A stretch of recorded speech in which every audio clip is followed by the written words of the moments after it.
E aí ele falou, comecei a dublar agora há pouco e tal, só que eu tô ficando rouco e eu não ficava, né, porque as vozes e papapi, papapá. Aí eu deduzi que ele tá querendo imitar a voz que ele tá ouvindo lá. E aí já começa a trabalhar a voz numa zona que não é de conforto ou que não tem nada a ver. E aí então eu tava falando, não, primeiro usa só a sua voz. É malabares, cara. São 2 bolinhas. Aí depois 3 bolinhas. Aí depois... Não queira chegar fazendo... Primeiro usa só a sua voz. Fazendo voz de uma velha fumante com 2 meses de dublagem. Não vai sair. Exato. Faz a sua voz. Não queira imitar. Porque os atores que eu dublo, atores normais... normais é bom, né? Eu faço tudo com a minha voz, porque o cara lá tá fazendo com a voz dele. Com uma intenção maior, não uma interpretação maior, mas mais próximo possível do seu timbre. Senão, você começa a perder as inflexões, começa... Por exemplo, a voz do Bob Esponja é totalmente fora da sua zona de conforto. Sim. Como que você criou isso? No começo eu imitava muito o Tom Kenny, que é a voz original. Eu nunca tinha feito nada parecido, então... Esse foi o teste. Você recebeu um teste. Como é que foi esse processo? Eu pedi pra fazer o teste. Louco. Eu tava passando Eu entrei na sala da Angélica, na Alamo, e ela tava assistindo pra escolher pessoas pra fazer o teste. E aí eu cheguei, o que é isso aí? Lá, um desenho novo que chegou, tô escolhendo aqui pro teste e tal. Aí fiquei assistindo um pouquinho, uns 2, 3 minutos. Aí eu falei, me põe nesse teste aí. Aí, qual? Pô, o amarelinho aí. Aí ela, você?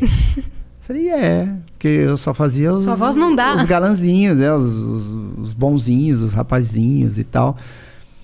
E aí esse você pegou.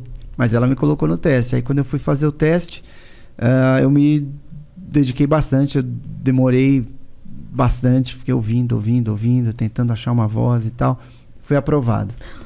Aí, quando chegou a resposta, eu já esfreguei na cara. Assim, fui eu, viu? Era eu. Aí eu tinha medo de perder o personagem, de não conseguir fazer a voz e tal. Até a hora que, sei lá, na 2ª, 3ª temporada, eu falei, não, sou eu que faço. E aí eu fui achando um jeito meu de fazer. Então, pintou a melodia do Bob. A risada. A própria voz e tal. Então... Eu fui chegando nesse personagem que é hoje, que tem mais ou menos essa melodia. Pra quem tá só ouvindo, pra fazer a risada, ele coloca o dedo aqui na garganta e... E eu aprendi isso com o Tom Kenny. Nas cordas vocais que põe ou aqui na lateral? Na garganta, que eu chacoalho a garganta. E como é que é no timbre? Caraca! Eu fico muito emocionada. Mas deve ser muito chato. Eu fazia na raça essa risada. Aí eu vi o Tom Kenny fazendo, chacoalhando o pescoço assim. Eu falei, nossa, é tão mais fácil. Como é que eu não pensei nisso antes? É muito engraçado quando você conhece a cara da voz. Né? Uhum. É muito engraçado. Eu lembro que eu fui no Rio, visitei o pessoal, enfim, todo lá, e conheci o Ricardo Schnetzer. E aí a gente, enfim, jantou, comemos pizza e tal, fui embora, e daí ele mandou um áudio. Cris, querida, muito legal te conhecer, não sei o que, não sei o que. E eu estava chegando, eu estava voltando do Rio de ônibus. Então eu estava na rodoviária, naquela salinha que fica as TVs ali e tal, aquela salinha VIP da rodoviária. E eu aqui ouvindo o áudio dele, daí a pouco eu estava ouvindo ele aqui na TV. Aí eu olhei... Falei, gente, era porque ele faz o Tom Cruise, né? Tom Cruise, faz o Al Pacino. Cara, tu tá aqui ou tá lá, cara? É que nem escuta os caras falando palavrão. Fala, mano, o Goku falou palavrão? Ele chegou lá embaixo, lá no lounge, ele falou, não sei o que ele falou, um palavrãozinho. Aí o pessoal... Palavrãozinho. Palavrãozinho, tu fala palavrão? Acham que é... É engraçado isso, né? E eu no dia a dia, assim, até não falo muito. Mas em casa eu falo, engraçado. Normal, né?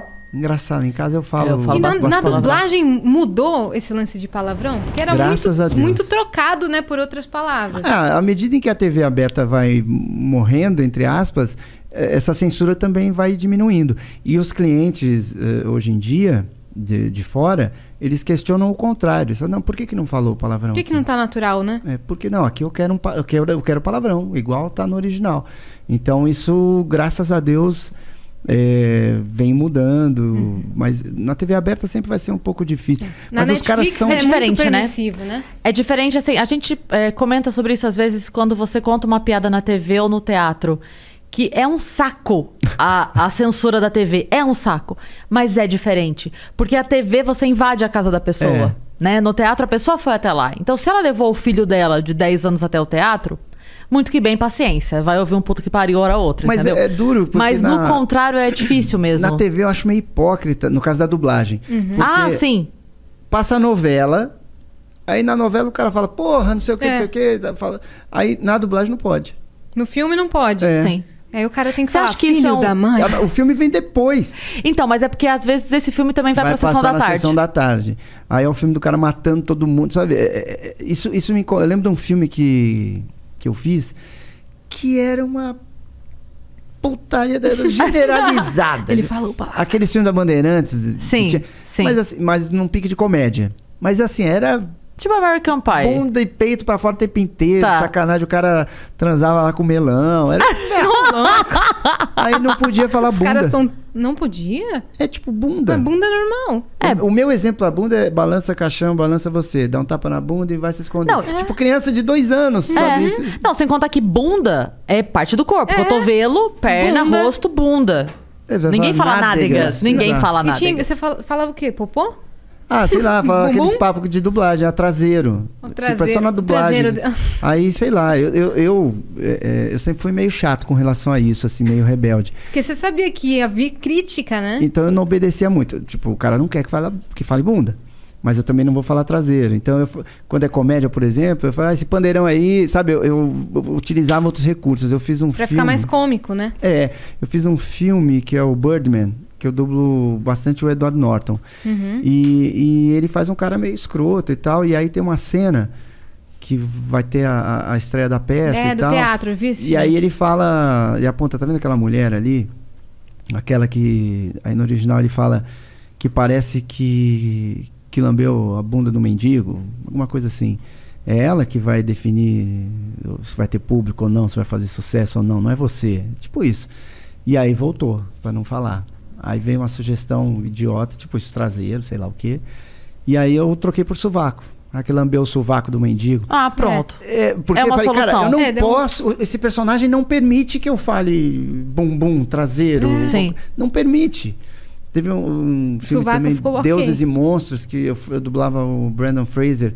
Ele era um cara meio rústico e ele é jardineiro de um idoso homossexual, mas todo culto e tal. E aí, então eles começam uma relação bem de opostos. E aí tem uma hora que o velho surta lá e tenta agarrar ele, mas é que o velho já tá xarope. E aí ele vai meio que matar o velho. Ele começa a estrangular. E ele começa a xingar. O cara, seu viado, deixa, sei lá, sabe? Vai xingando. E ele é grosseirão, ele é um bronco. E aí ele veio pra falar maricas, cara. E aí eu falei, Não cabe na embocadura dele, né? não, maricas, eu nunca falei isso na minha vida. Não fazia sentido. Aí, sei lá, que eu falei, acho que eu fui falando desgraçado, fui trocando por outra coisa, falei, mas isso eu não vou falar. Sim. Eu acho que o dublador deveria ter um pouco mais também Dessa liberdade, né? não digo nem da liberdade, mas acho da atitude. De se colocar como artista. Às vezes o cara dubla tanto que ele esquece que ele é artista, ele vira operário da dublagem. Então ele só obedece. Sim. Ele não tem mais regras próprias. É claro que a gente tem que respeitar a obra e tal, não é pra você. E também tem que entender que é um mercado que ele tem que funcionar. Você não pode ser uma peça impeditiva. Mas você precisa lembrar que você é ator. Que aquele personagem não fala assim. E achar uma solução. Já teve correção que eu me recusei a fazer. E, tipo, que eu não fiz. Dei uma de louco. Falei, vamos ver. E passou. Porque era a mesma coisa, tipo, pra não falar, não pode falar bunda, sei lá, alguma coisa assim. Eu falei, desculpa, é por isso que a dublagem... Mandei um e-mail com um discurso lindo, não sei o que fizeram, mas acho que, tipo, passaram. Por isso que a galera Eu falei, não vou distancia fazer. tanto a dublagem, né? Falar, tá ruim porque eu nunca falei isso, nunca chamei ninguém de maricas, né? Eu já tive que trocar, não eu falando, mas num filme nosso lá, o cara pediu pra trocar merda por bosta. Mesma coisa, meu anjo. Aqui. Qual é o nexo que isso tem? Não tem nexo. Não fala merda, não fala bosta. Cocôzinho. Desculpa. Você estragou o É você filme. que tá falando bosta, né? Cara, não faz o menor sentido. Faz sentido. Eu fiquei com vontade de falar, tipo... Porque ele achou que fosse menos ofensivo, É fosse menos igual, é grosseiro. idêntico. Eu acho que tem uns lances assim. Quando eu cheguei, a lista de palavras era essa. Um dia alguém fez... Eu percebo muito isso nas empresas. Ah, sim. Que que compram dublagem, quando eu cheguei era assim. As pessoas não param para pensar, para mudar, para se colocar, para correr riscos, sabe? Assumir responsabilidade. Percebo muito isso. E às vezes eu meto louco lá e passa. Ou às vezes eu ligo pro cliente, já aconteceu. E conversa, né? Não faz sentido o que você tá falando. Blá, blá, blá, blá. E vocês, dubladores, vocês ficam muito irritados quando a gente não, porque eu não faço isso. Mas estereotipa muito a dublagem. Por exemplo, ficar imitando daquele jeito de... Então, eu disse a ela. Cara, ou, sabe? Ou falar, ai, macacos me mordam. O que eu penso é que isso só existe porque tem gente que faz isso até hoje. Tem muitos dubladores que dublam assim. E eu quero cortar dublagem os nova. Pulsos. Que o cara vem cantando. Exatamente, com esse Os tom. documentários, tem muito isso, né? Sim. Porque documentário é difícil de dublar, porque é como a gente está falando aqui. Então você está falando uma frase, de repente você corta no meio a frase, você faz uma pausa esquisita, você, tipo isso, você de repente lembra que tem que falar um negócio. É assim, não é um texto, um ator. É uma pessoa. Então você tem que dominar muito tecnicamente o sincronismo para conseguir interpretar bem. E não é todo mundo que tem esse domínio. Então o cara começa a falar assim, Dr. John, por que vocês... E é gente que Mas dubla isso é um há 20 problema anos, da há 30 direção, anos. da dublagem ou do ator? Do ator. Mas vamos supor, eu vou dirigir um documentário desses. Aí tem 40 pessoas dublar. Se eu ficar tentando cortar isso de todo mundo, não termina. Não termina nunca. Cada 10 dias na mesma não frase. termina. E tem dublador que só fala cantando. Então eu não vou tirar isso dele hoje, nesse documentário. E você também não vai perder teu tempo, porque você tem um prazo para entregar.